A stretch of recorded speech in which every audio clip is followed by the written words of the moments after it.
Armond White, welcome back to the Kicking the Seat YouTube channel. It's been too long, and I feel like this is becoming a holiday tradition. Last year we were here talking about a new Steven Spielberg release, and here we are again. Last year was West Side Story, which neither of us particularly cared for, and now we're talking about The Fabelmans, another movie that I think both of us were not particularly thrilled by. So how you doing? But at least he works fast. Yeah, yeah. Seems like he works fast. Uh, Maybe he should slow down a little bit and find a new screenwriter. Well, he's got half of himself to blame because he co-wrote this with Tony Kushner. It's true. Um, Now, when you first heard about the Fablemans, what was your reaction to the idea of Steven Spielberg co-writing and directing a movie that is not even really loosely based on his own life? Well, yeah, and my approach is that I try not to read advanced news of filmmakers, of any filmmaker, and especially filmmakers I care about and I'm interested in. I don't really want to know what they're doing. I really do prefer to go into a screening cold and see what they have to offer. Uh, yeah, I guess I read that he was making a movie called The Fablemans based on his family's history, but I paid no more attention to that than that simple notice, and didn't think about it, and didn't want to think about it. I decided to wait and see what he has to offer this time.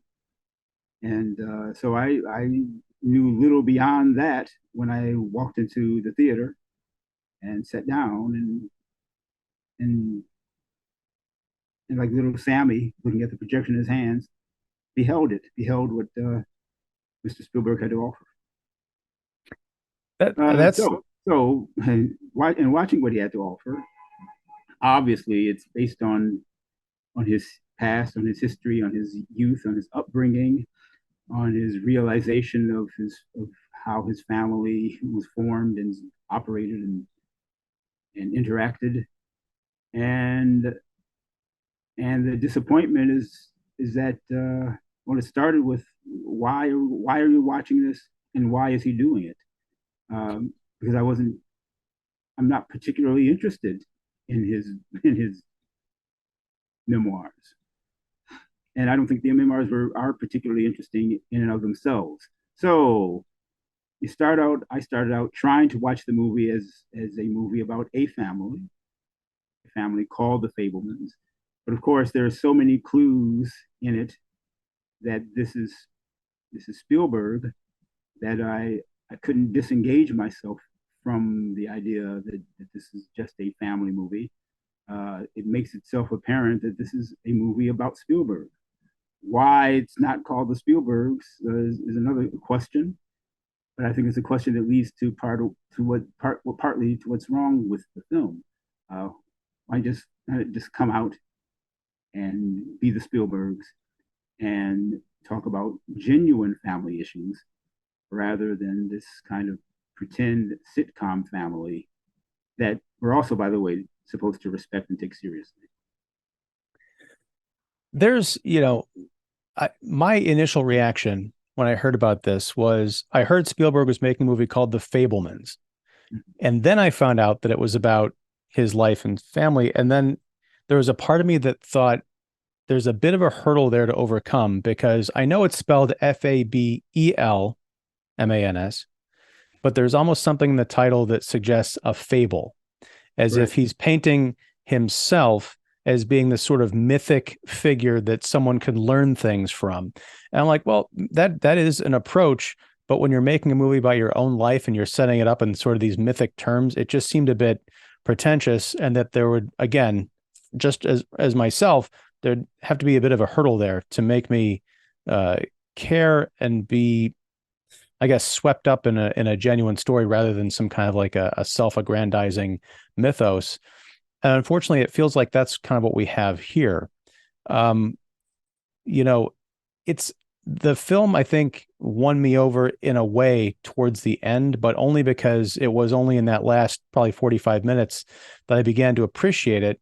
But I think even that is only because, and this is a bit of a tangent here, that kind of loops back in on itself. Back in 1997, there was a TV show that became very popular on the WB, I think, called Dawson's Creek, and it was about this young high school kid living in North Carolina who was obsessed with the girl next door, and he loved Steven Spielberg movies, and he wanted to be a filmmaker, and it was kind of about his trials and tribulations of making independent films and navigating high school and love relationships, and that was also the debut of Michelle Williams, who plays the Mrs. Fableman in this movie. By the time I got to the end of the 2.5 hours of this film, I thought this was so much better executed in the 45-minute pilot of Dawson's Creek 25 years ago than whatever this was. Because even in that show, the pilot ends with the revelation that the mom has been cheating on what to all appearances is a very affectionate, kind of doting, providing husband. And it's kind of heartbreaking. In this movie, I spent the first hour wondering why no one could see that the mom was sleeping with Uncle Benny. It didn't come off as we're trying to keep a secret or deny that it's going on. It literally seemed like no one understood this until young Sammy Fableman made a home movie about it that he showed only to his mom, but not necessarily as blackmail material, but as something else. Well, you use the word pretentious. I think that's fair, and but I would use the word confused. I think somehow Spielberg and Kushner couldn't decide whether this was the Spielberg family or a pretend family or a surrogate family, a surrogate sitcom family. I think they couldn't make up their minds. And so for me, the film is a mesh of those ideas and thus a mess of those ideas. It's a it's a fictionalized version of a real, may I say, tragic family tragedy, and and the filmmakers seem not to know how exactly to treat that circumstance, which suggests that Spielberg doesn't know how to respond to it, which I am sympathetic to. I mean, we can't always make sense of our own lives, but that being the case, then perhaps you're not ready to make a film of it. And so I I understand why he did. Well, and that's the thing. The other takeaway I had was I would have loved to have read Steven Spielberg's autobiography, where Mm-hmm. he's kind of stepping outside of the whole idea of, well, these are characters and this is the plot and this is what it all means, and just have him open up about his real life experiences. Because throughout the film, and this is something that I picked up on, or I think you phrased more elegantly in your National Review piece, which went up a couple days ago, the ideas of racism and anti-Semitism that he comes up against, that's revealed way late in the film. I mean, he moves from I think it's New Jersey to Arizona, and then finally to California is where the family settles.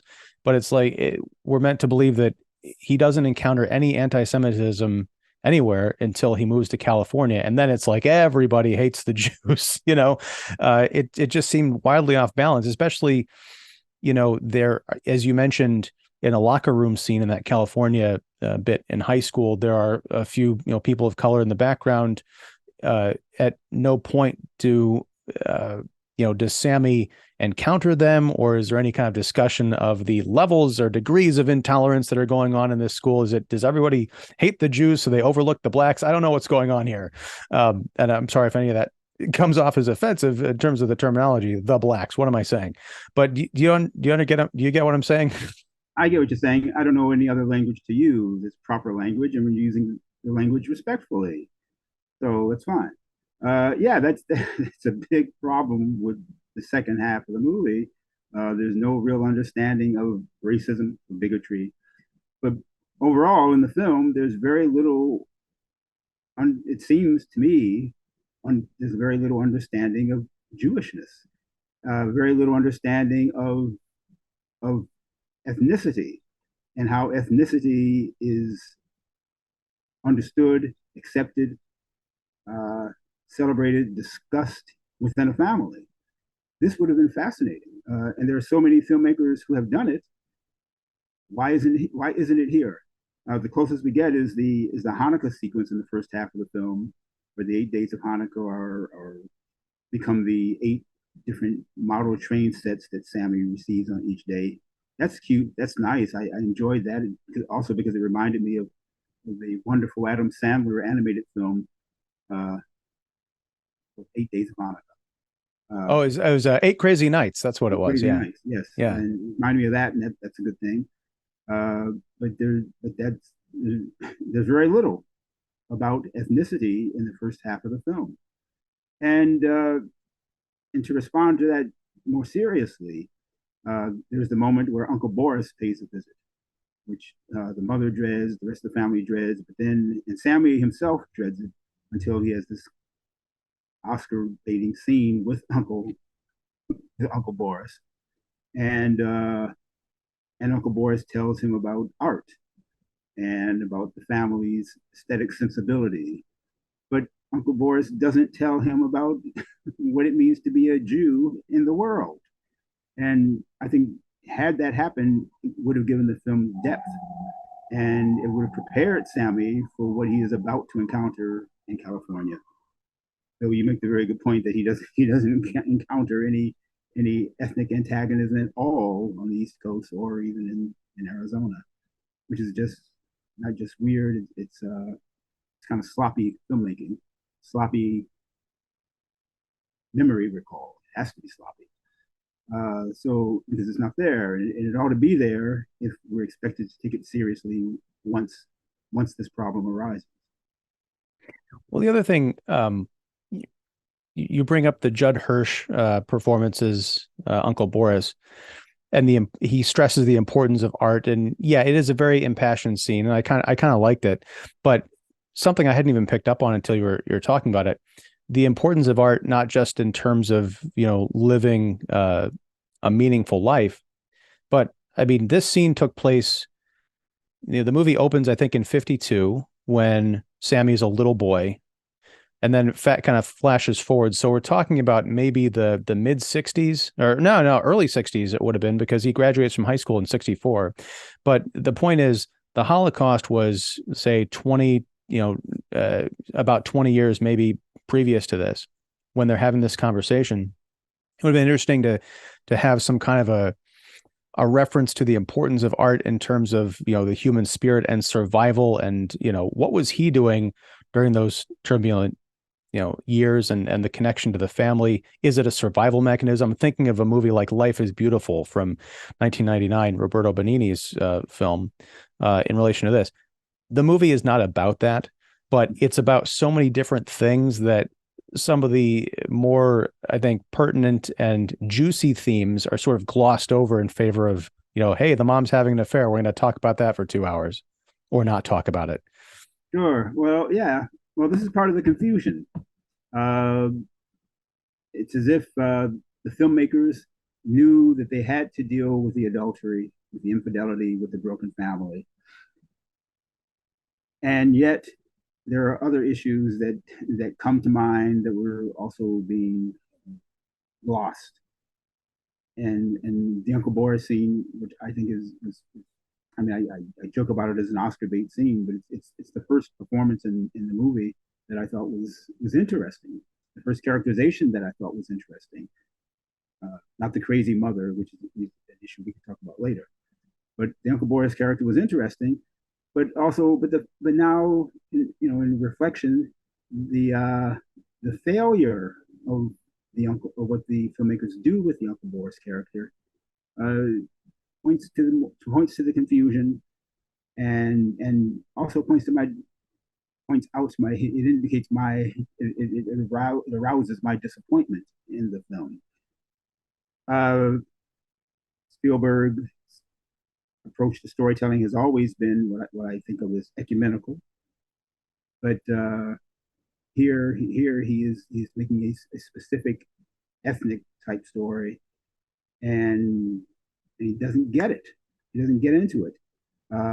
He should have. There should have been things that his family told him about being Jewish, and certainly that Uncle Boris should have said to him about being Jewish, rather than being this specter of Jewishness that Sammy at first recoils from.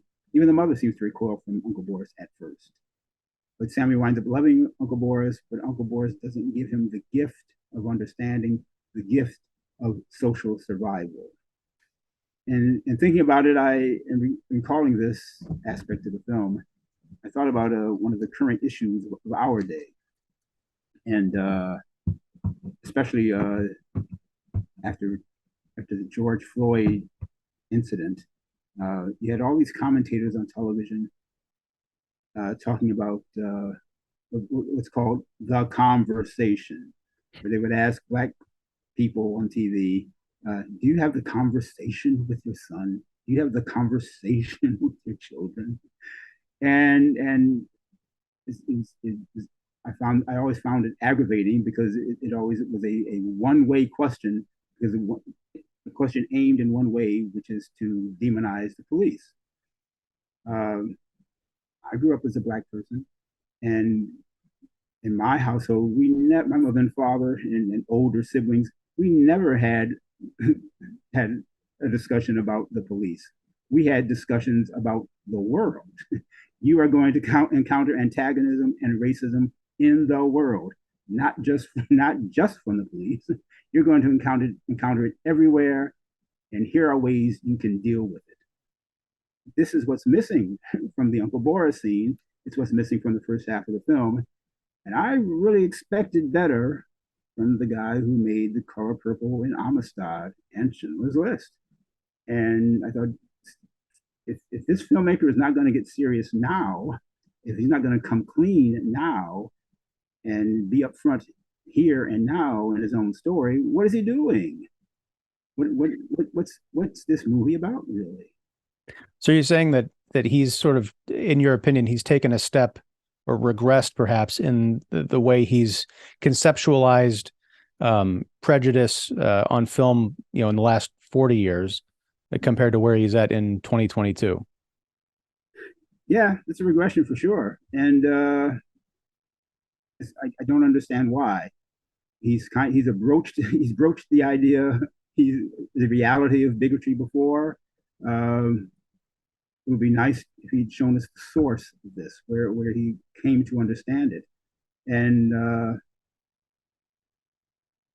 part of the failings of it is, I think it is, I think a family fails if the parents don't prepare their children for an understanding of the world. It's kind of like the line in AI, where when Monica leaves robot David in the forest, and she apologizes and says, I didn't tell you about the world.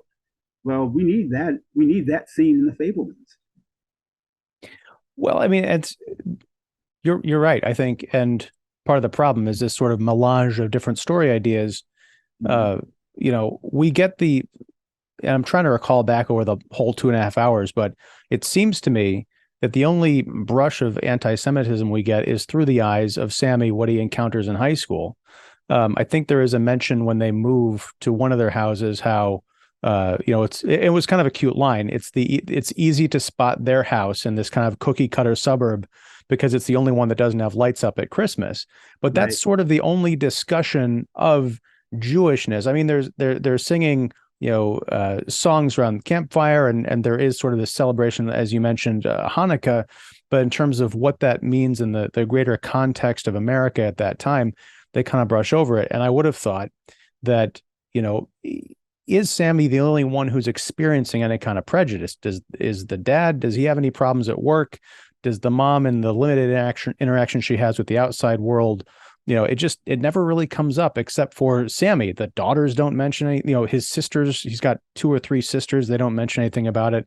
It is just kind of off balance and seems to be introduced late in the film as just sort of a narrative spike in the punch bowl, as if it's not interesting enough just to learn about how Steven Spielberg grew up to make movies and make it in Hollywood. Right. And sort of repeats, for the artist who made The Color Purple and Amistad and Schindler's List, it's like we expect better, we expect more, and it's not there. So it's as if Spielberg was going easy on himself, especially in the first half of the film, and then in the second half of the film, there's this odd animosity that seems to be evident in the way the wasp characters are depicted, and this sudden outburst of bigotry. It's almost like a second, an entirely different movie in the second half, Yeah. and which makes the entire thing difficult to respond to. Uh, is this film really about the rise of a great fable maker, fable maker, or is it about his Spielberg's realization of what America is really like? And then because it's a period story, uh, one if one has any sense of American history or any memory, you have to wonder, was this what America was like back in the 50s and 60s? I don't think the film is very convincing at that either, which is why in my review I refer to it as a kind of sitcom family. Well, yeah, and you mentioned also in your review something that hadn't it struck me as odd while I was watching the movie, but I couldn't quite put my finger on it until you mentioned it in your write-up. Um, Early on in when Sammy's in the California high school, he's a recent transplant. He gets the nickname Bagelman, sort of a Jewish slur. And at one point, he opens up his locker, and someone has hung a bagel almost like with a noose, and it says, there's a slur written on it in marker.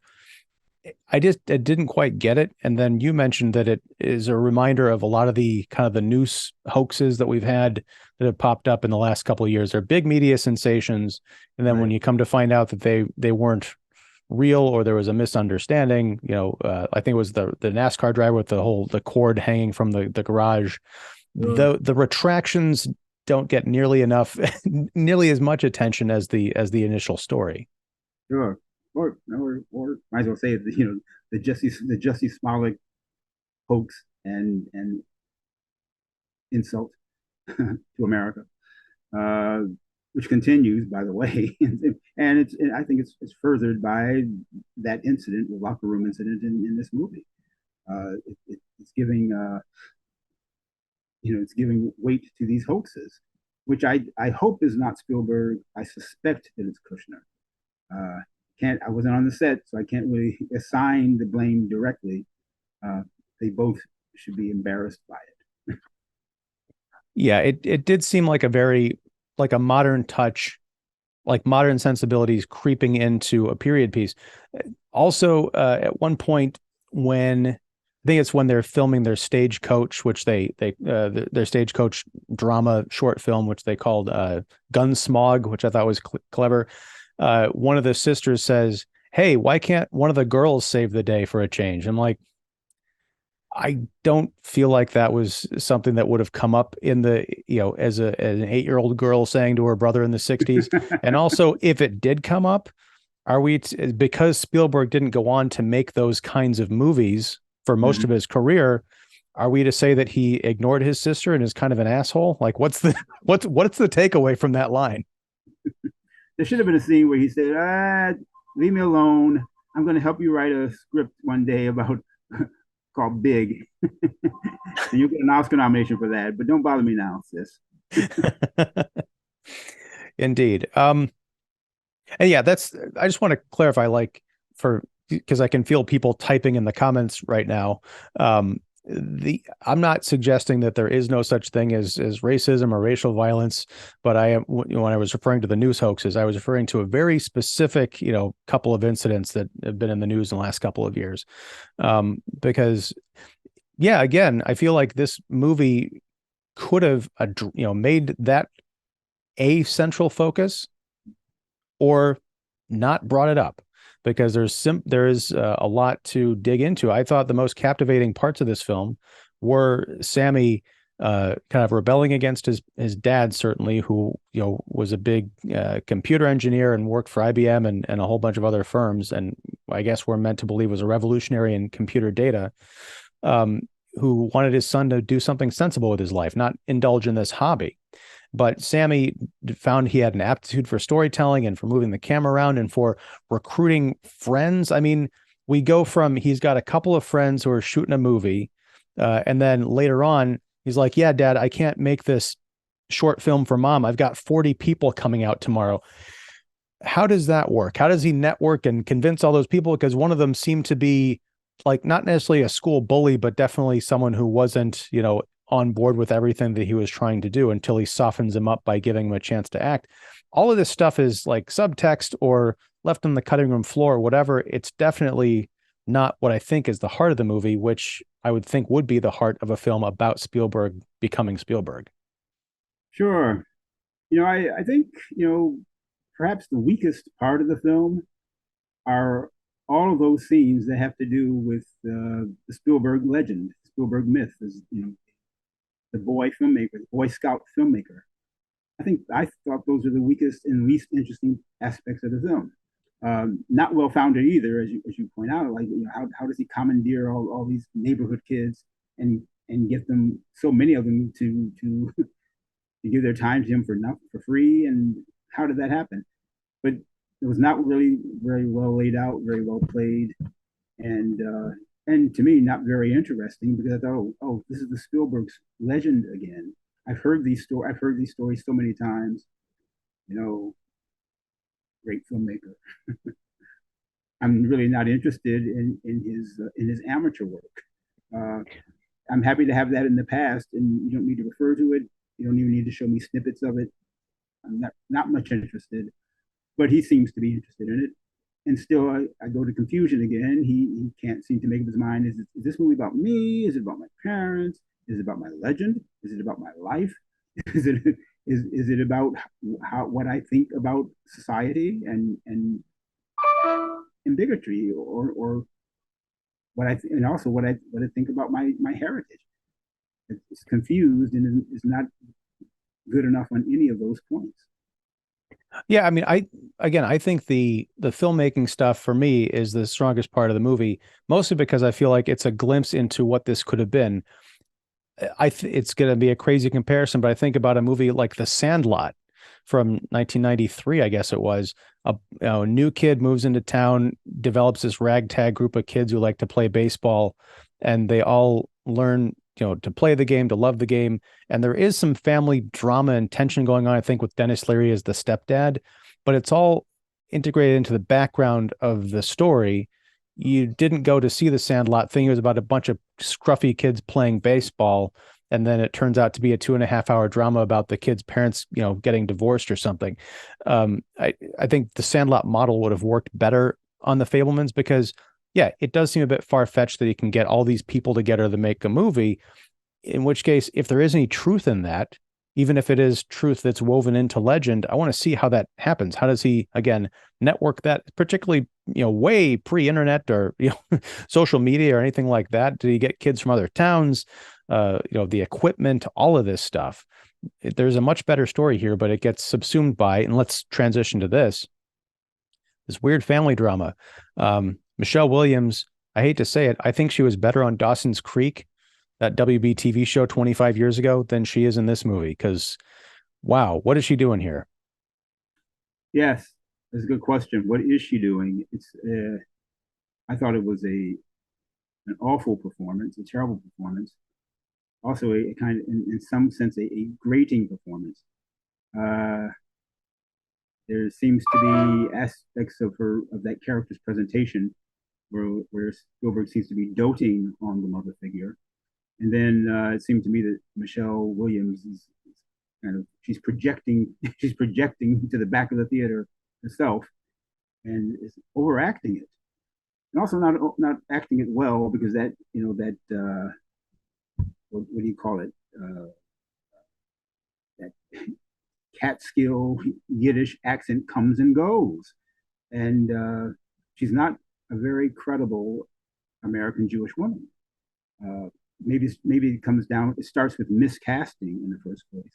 You might have hit on something. Maybe it is an allusion to Dawson's Creek, a show I don't know that, but maybe that's why she's here at all. Uh, attribute to Dawson's Creek, but I thought it was a disastrous performance, frankly, uh, because so much depends on who Mitzi is as a person, as a woman, as a Jewish woman, and instead she's just this strange, kind of crazy, impulsive person who happens to be a mother, and or rather, I should say, also happens to be a wife, even though she doesn't seem very committed to it until in the second half she explains that she's gonna stick with her father, which eventually she does not do. But an odd performance. Uh, It is odd, and it's also tracks with another kind of troubled faux biopic, which came out a couple months ago, Blonde. Um, there's two mirror scenes which you could play right next to each other. In Blonde, Julianne Nicholson plays Marilyn Monroe's mother, who takes a young Norma Jean out driving into a gigantic fire in the Hollywood Hills. right. In this movie, there's a tornado Michelle Williams' Mitzi character says, "Kids, look, there's a tornado." And it's not like there's a tornado, let's head to the basement. It's there's a tornado. I can see it from our front porch. Let's get in the station wagon and drive towards it. And the dad is just, Paul Dano playing the father.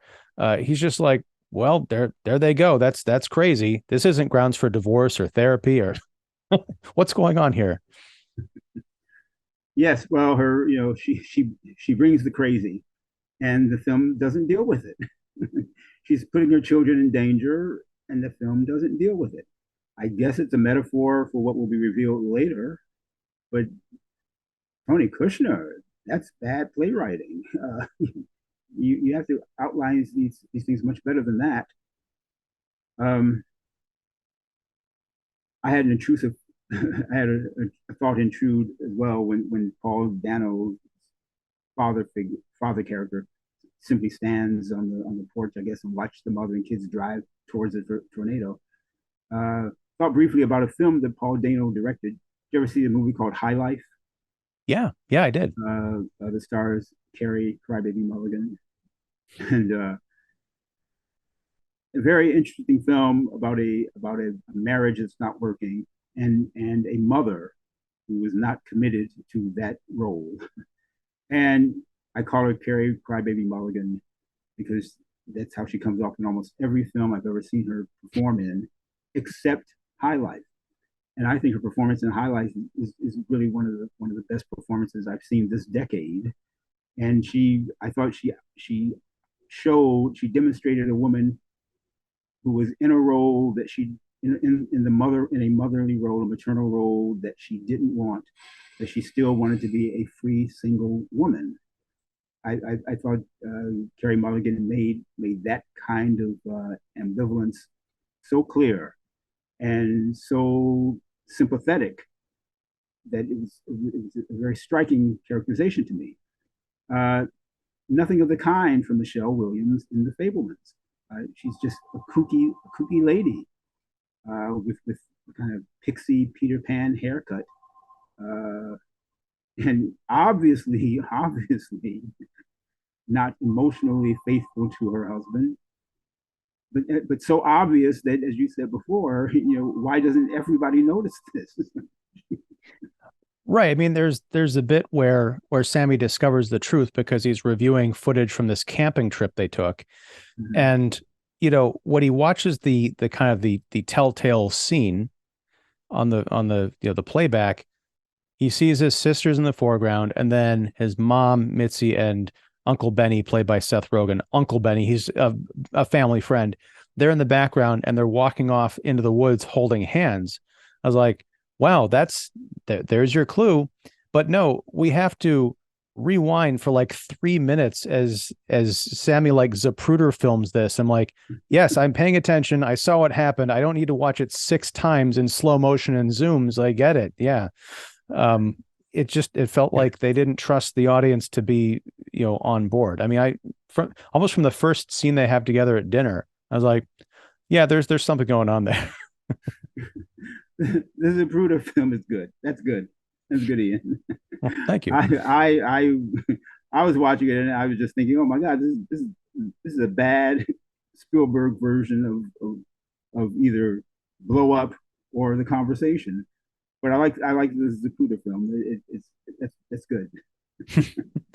Thanks. I do want to talk about, before I get back to Mitzi, I do want to talk about Paul Dano. I had forgotten that he directed High Life. But in this movie, he plays Bert Fabelman, the dad.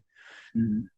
It was, I haven't seen everything Paul Dano has done, but I've been an admirer of his for a long time. And I know he gets kind of has the reputation of being the creepy, crazy guy.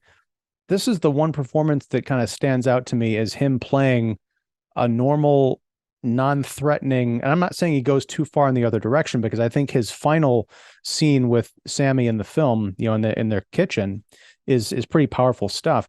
I really liked what he could do here with a performance that was subdued and as close to naturalistic, I think, as we get in the whole film. Sure. He's a good actor. He's a good actor, uh, despite being in the Batman, uh, where everything about the Batman I found to be unpleasant and wish which did not exist. He's a good actor. He made a wonderful Brian Wilson. He's wonderful in the movie Prisoners. Uh, I guess he did as I would say he does as much with this father, this meek, deluded father figure as one can do, uh, but not enough to make him an outstanding character. Uh, I think Sure. his may I say his manhood seems to be in question, and also I think this is the film's fault, not Dano's fault, and not the father's fault. I don't think we understand him enough. There's not enough of him in the film. There's not enough of his interior life. He's not explained well. But but Dano holds his position as, as blocked for the camera. He holds it well. Got no problem with his performance. It's not out of joint. It's not weird like Michelle Williams. Well, and I think you hit the nail on the head. I think he does as good a job as possible with the material, because it strikes me as, kind of the idea of when people talk about, the 50s or the 60s and, housewives and that kind of, like, especially when they're talk of abuse, so like, why didn't you leave? And the idea was, well, divorce was kind of frowned on back then. It's just not something you did. And women weren't liberated in the way they are now. It feels like this is almost like a gender swapped version of that. The whole time I'm wondering, why don't you leave? Why don't you get help?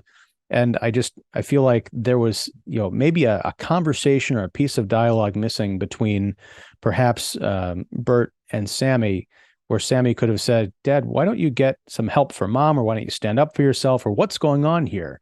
And for him to be able to say, well, it's just not done, or just not, it's not as easy as that, whatever.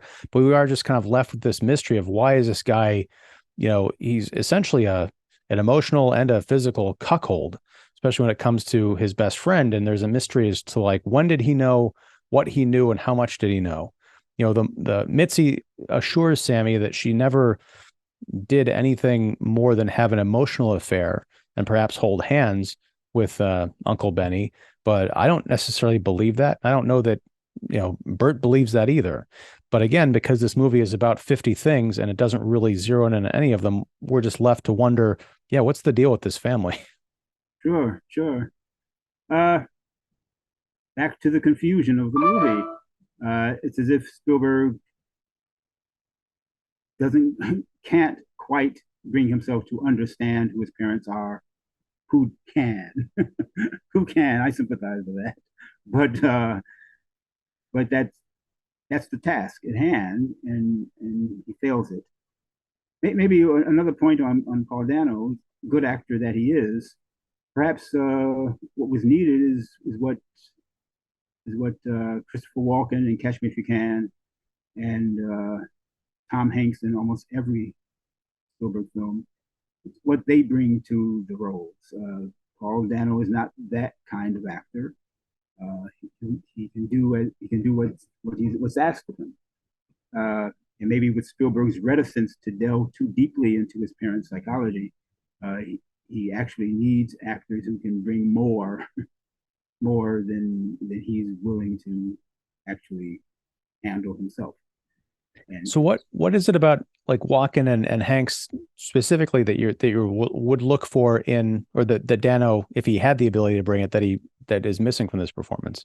well, I think Hanks and Walken are personality actors, and I mean all three of them, Dano, Walken, and Hanks are good actors, of course, but Hanks and Walken are personality actors. Whereas Dano is kind of a chameleon actor, I guess you could say. But there's not enough in the script for him to disappear into and just simply say the words and make the character come alive that way. It needs something more. I guess I'm suggesting that the something more is what Walken and especially Tom Hanks have always brought to Spielberg's movies. They are his surrogate fathers in other films for a reason, because he doesn't have to delve into the psychology of those kinds of men, but the actors bring a kind of emotional fullness to those characters all the same.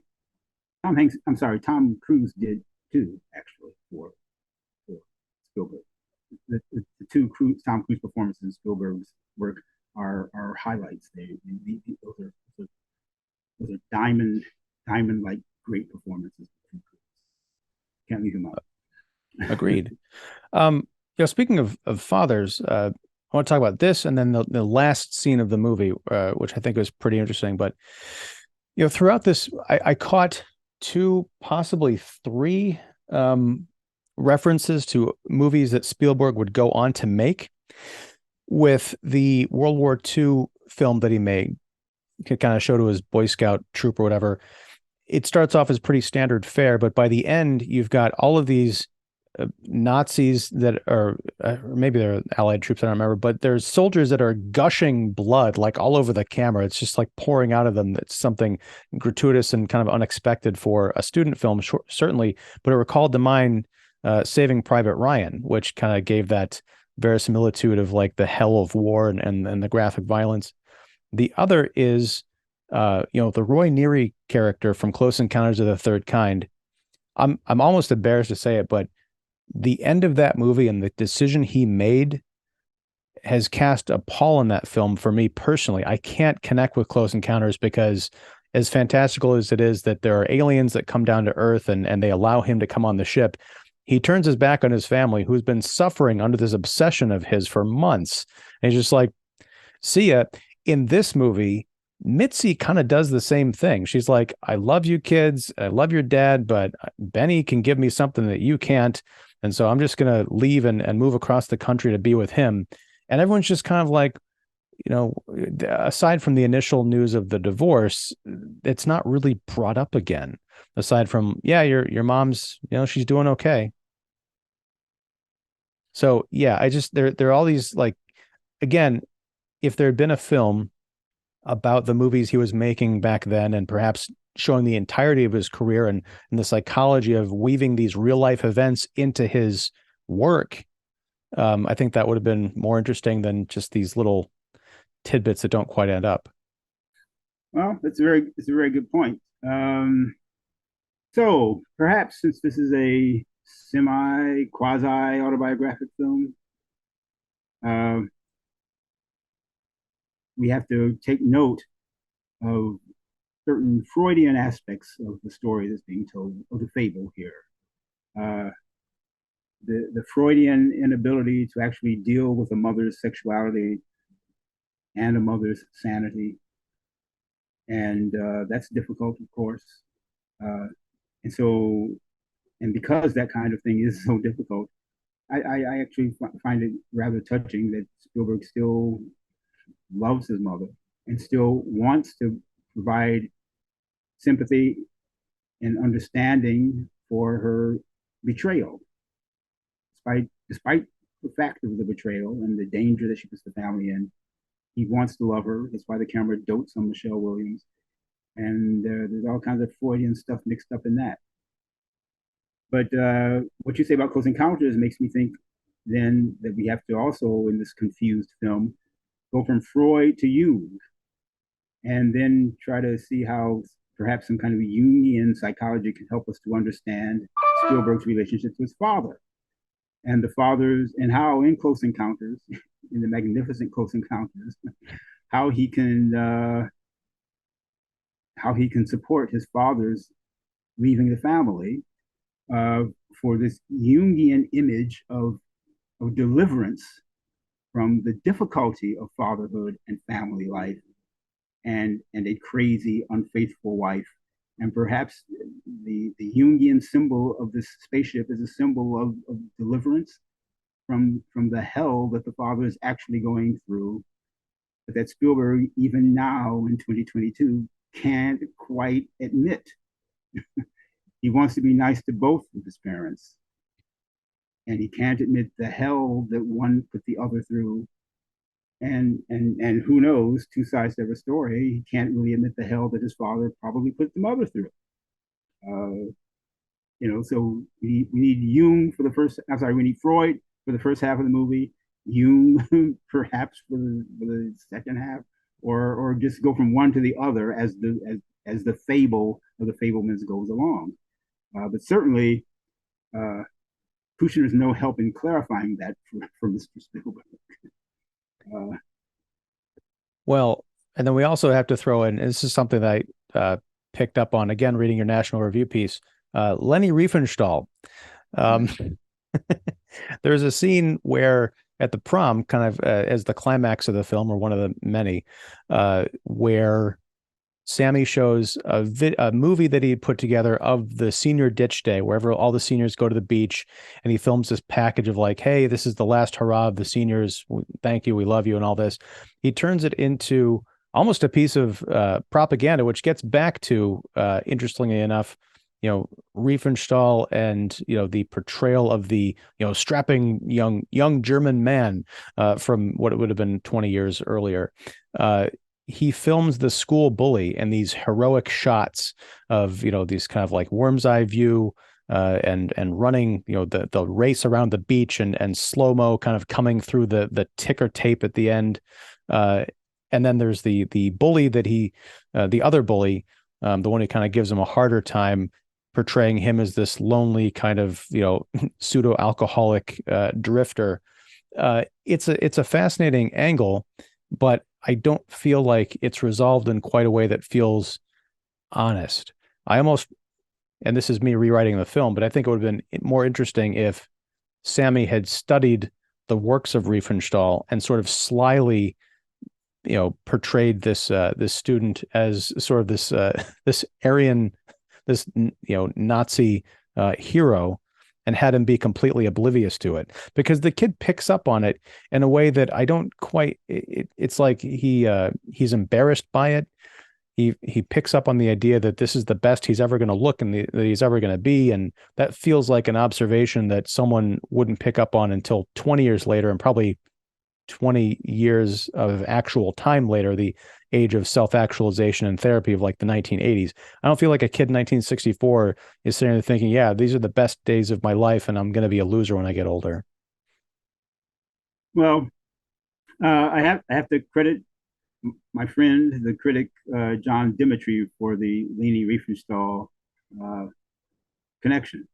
I thought it was a great perception of how that Ditch Day movie works, and it raises another question about Spielberg's confusion as to the kinds of art, the kinds of filmmaking that he admires, that he learned from, because I think John Dimitri caught it precisely, that it is like the scene from a sequence from Olympiad, from Riefenstahl's Olympiad, and why that?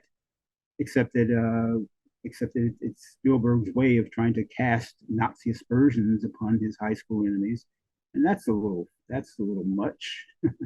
And not only is that a little much, but then the kid Logan's response to the film is just is not credible.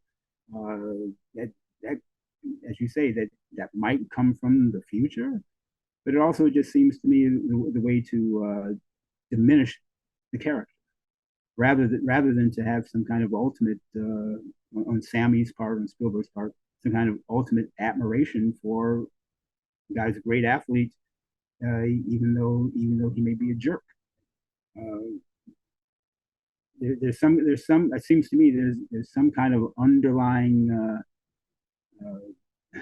resentment and hostility in that sequence, which is why it comes off as, to me, totally false. Yeah, I think if he had really wanted to have a subtle, kind of FU to the senior class at this school that rejected him, or at least, seemed to have, a stronger position would have been to have him find that Riefenstahl film and deliberately use the beach footage to recreate that to the point where none of his high school compatriots would know, but he would know, and have this kind of like everyone's cheering and have it be almost like Nazi rally-ish of like, yay. And he's just kind of in the back by the projector going, you kids have no idea what you're, you have no idea what you're watching here. Yeah. Yes, there's a problem here with trying to be nice and then at the same time trying to stick it to your enemies, and it doesn't work. No. And One it thing doesn't work, and then of course I very close to offensive portrayal of the Christian girlfriend. This, this is not at all believable and kind of offensive. the one who wants to use afternoon prayer sessions as excuses to make out and hopefully convert him from Judaism through the power of her, comely teenage girl wiles, I guess. Yeah. Sure, I mean, from any other filmmaker, we would be immediately offended. But from an ecumenical artist like Spielberg, my response is, where is this coming from?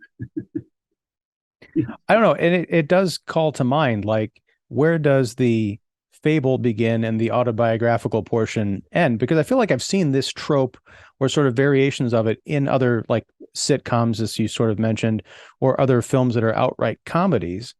But I don't feel like it belongs here because much like a lot of the family business, it doesn't feel real. It feels like it was contrived to tell, a particular story. So I'm watching it thinking, did this really happen? Was there really a Catholic girlfriend who was trying to convert him, and this is just seen through that, crowd pleasing blockbuster lens, or is this all just, BS? I don't know. Right, hard to tell. Hard to tell. I think because Spielberg and Kushner have not made up their minds, and so they have easy targets. They settled on making easy targets, hoping that that's what the audience will be satisfied with. Well, not this audience member. no, not this one either. But I will say, I think the very end of this movie was satisfying to me because I think it was the one moment of cuteness, almost cutesiness, that I think could have been applied more liberally throughout the film, perhaps making it more successful. Or maybe it's just this one little addition at the end that kind of salvages the whole thing in a way for me. At the end of the film, we fast forward a year. Sammy is living in Los Angeles, apparently with his dad. It's hard to tell if they've rented an apartment together or if the dad is just, if he's visiting. But I'm like, where are the sisters? They're not even really mentioned. I don't know if they're living with the mom and Benny back wherever they went to, but it's just very odd because it's Sammy and dad in an apartment together. Sammy's at the end of his rope. He's about to give up. And then he gets the letter from CBS like, hey, come talk with one of our executives. During the executive meeting, he gets kind of politely turned down because Greg Grunberg, as the producer or whatever, says, I know you want to work in the movies. It said so in your kind of cold query letter, whatever, we can't really help you. But he goes across the hall and he ends up in John Ford's office. John Ford played by David Lynch. And Lynch gives him this great kind of advice by having him go to these different paintings in his office of, cowboys on horseback and asking him, where's the horizon line? And he gives him this great bit of advice about the artistic eye and the horizon and, making a dynamic scene. And the very end of this, Sammy leaves Ford's office, goes out onto the lot, and realized that I watched this on a critic screener. I didn't catch it in the theater. I'm kind of glad because I did go back and rewind a few seconds, but the establishing shot of Sammy going onto the lot, the horizon line is the exact, it's low to the ground, and then it kind of shifts up to be in the middle of the frame, but then it kind of comically shoots up so that the horizon is higher, because this is essentially the lesson that young Sammy / Spielberg had learned a couple of minutes ago. And it's as if cutely Spielberg making this movie had temporarily forgotten his own rules and was quick to correct it. I just thought that was really clever and a fun way to end a not very fun otherwise movie. Too cute, too cute, and unacceptably cute, and Fair. utter nonsense, utter nonsense. But go back a minute to that Los Angeles sequence where he's living with his father, and that what is immediately offensive is the comment which Sammy makes about how he can't go back to his dorm because his dorm mate voted for Goldwater. Like, what the hell? What the hell is that? You have to make sure everybody knows what side Sammy is on. Well, it's what side Spielberg is on. I mean, this is the problem I try to deal with in Make Spielberg Great Again. That Obama influence, thank you, the Obama influence that has made Spielberg's movies untenably, obviously political, and then also smug in the Obama fashion. Absolutely unnecessary to make a Goldwater dig. Who is going to appreciate that, frankly, in 2022, except some kind of beltway pundit? That's who that line is for. We didn't need that line. And everything about that final sequence of the movie, I mean, I'll be exaggerating if I'll say from the Goldwater line that the movie died for me. That's a little bit of an exaggeration because that's not the first point at which the movie just collapsed. It collapsed several times before, but the Goldwater line was almost as offensive as the Christian girl with lights around the bedroom portrait of Christ. But then it gets worse. That thing over the bed, yeah, the Christ with the lights, that reminded me out of something like Silence of the Lambs. I mean, I don't know what was going on there. That was horrible. And then it gets worse when he goes to meet John Ford, which is part of another part of the film's confusion. Where here we're going to deal with the Spielberg legend, and that damned John Ford story that he tells all the time, which I had not heard. So this is all kind of news to me. Well, I'd heard it several times, and so I knew what was coming because he'd spoken it so much in so many interviews. I knew it was coming, but also I have to say that David Lynch's portrayal of John Ford was almost as offensive as the portrayal of the Christian girlfriend. It was a caricature of John Ford, which John Ford does not deserve. John Ford deserves more respect than that. And also, for a movie that starts out with fascination for Cecil B. DeMille, why are we ending with John Ford? Who it makes you wonder what film artist had the most impact on Spielberg, DeMille or Ford? Maybe it's equal, but DeMille gets lost in the shuffle. He's just forgotten. And so then we have this suck up to the legend of John Ford. And then that horrible, horrible final scene, which you admired, but I cannot let that scene pass. First of all, the lesson told about the horizon line, it's a cute joke about how to be an artistic filmmaker, how to make artsy pictorial films. It's no clue about how to be an artist. Uncle Boris knows more than to talk about the horizon line, because Uncle Boris talks about the heart, and that is an aspect of Spielberg's gift as a filmmaker, not simply his other gift for composition and speed and movement and kinetics. He's way gifted, of course. But then he leaves the John Ford lecture, and he takes us on the studio lot where Ian, as I recall, and I saw it on the big screen, as I recall, there is no horizon line. they're these studio what do you call them, studio cabins or Right, but you can see the horizon of, not like in terms of the sun or anything, and not that I recall, but where the it's almost like a like going off into perspective, and there's an intersection of those, lot buildings or whatever. That's what I'm referring to. But I definitely remember that there is a some kind of a horizontal line in the but distance. I think you need a horizon to have a horizon line, and it's not Okay, there. It's not there. My memory says it's not there. And it was a horizontal line down that alley that he was no, walking towards. as I recall it, there's a line going into the distance, a kind of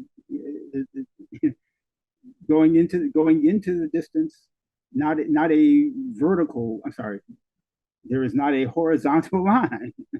I don't recall a horizontal line, but anyway, be that as it may, because I think the horizon itself is blocked out by the studio buildings. The point of John Ford's lesson, pointing into the Frederick Remington type paintings, is that the point can only be made when you're outdoors and you see an actual horizon.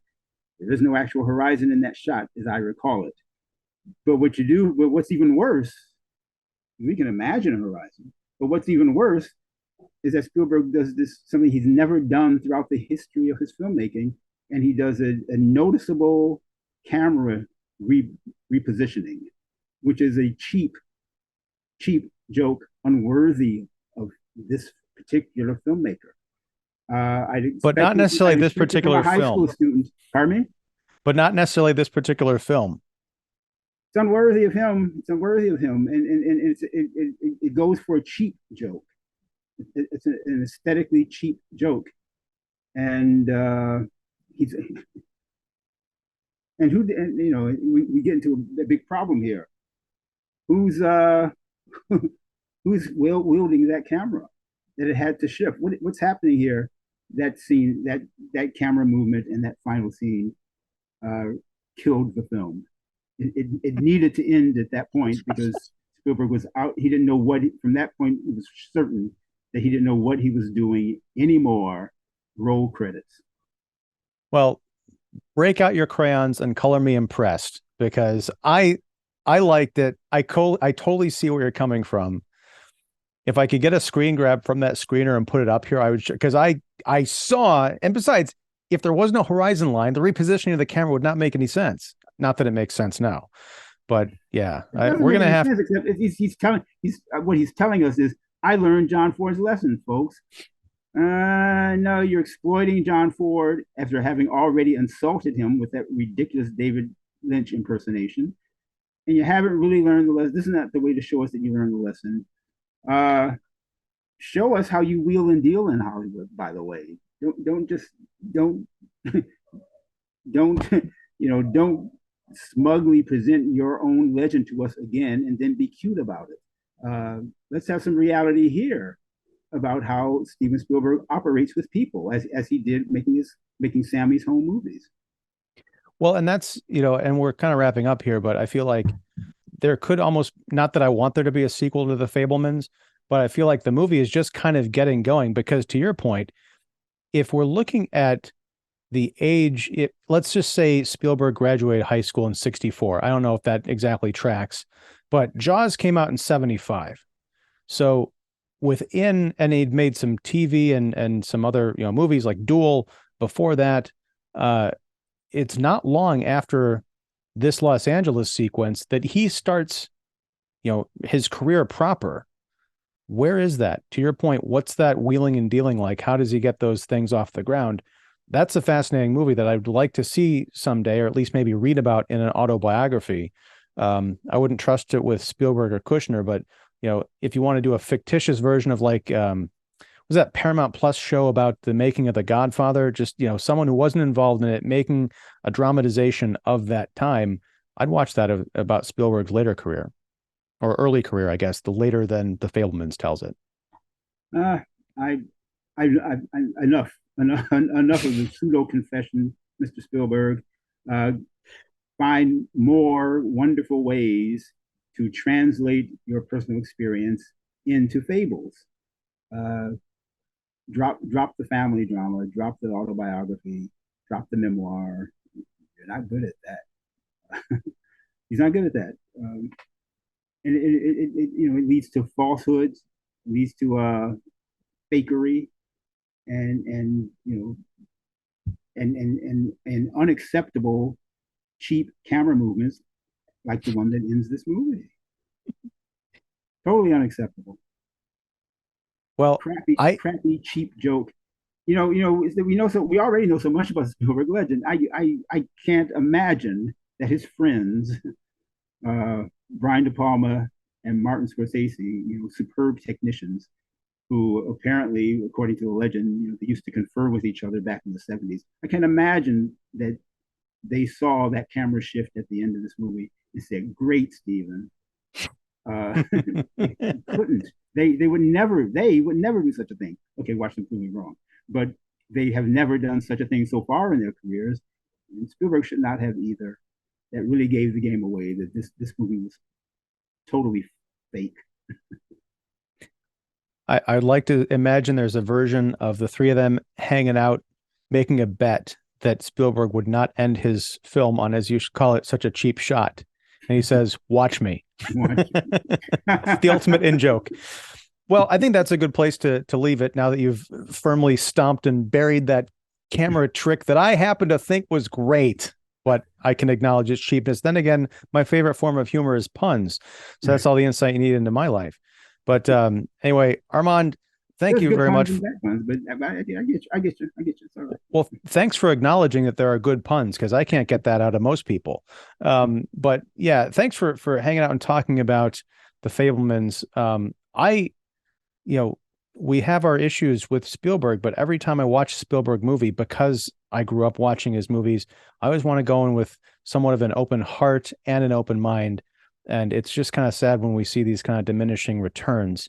But I do want to say, for folks out there who haven't watched kind of our conversations over it's been about 2 years since we started talking to each other, with the release of Make Spielberg Great Again, which you can, I'll have a link down below. You can order. You definitely should. It's a book of essays that you wrote about each of his films, leading up to the latest when the book came out. Very affectionate, very great analysis of a filmmaker that you admire and who, in your estimation, has sort of gone downhill since about, say, 2008. Yes, and also definitely I'll have a link to your National review of the Fabelmans, so folks should definitely check that out for additional context. And anything else you want to mention, Armond? Just that. Well, thank you. Thank you for conversation. I always enjoy it. And Merry Christmas. Merry Christmas to you too, and we'll find some fun new stuff to talk about in the new year, I'm sure. All right, absolutely. All right. Thank you, sir. Catch you later. You too. All right. Bye.